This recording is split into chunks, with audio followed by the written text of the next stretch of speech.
Mayat perempuan ditemukan di sekitar pelabuhan desa Kampung Kusambe, Kamis 15 Maret. Setelah ditelusuri, mayat tersebut adalah Iwayan Rasmini dari desa Talibong, Kecamatan Sidemen, Karangasem. Menurut Kalak BPBD Klungkung Iputu Widiade, pihaknya mendapatkan informasi dari Kris 23.000 bahwa ditemukan mayat oleh saksi warga atas nama Herik 39 tahun. Ketika itu saksi main ke pantai bersama teman-teman kampungnya. Kemudian saksi bersama teman-temannya melihat ada seorang tenggelam, lalu mereka pun meminta tolong kepada warga yang berada di lokasi kejadian. Tak lama berselang, warga langsung mencari korban ke tengah laut.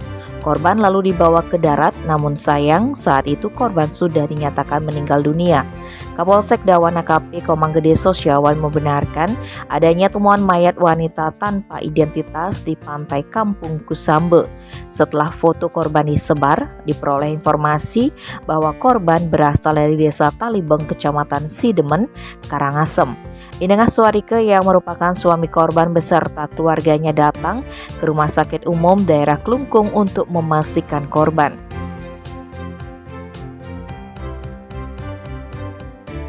Tim Bali Express melaporkan.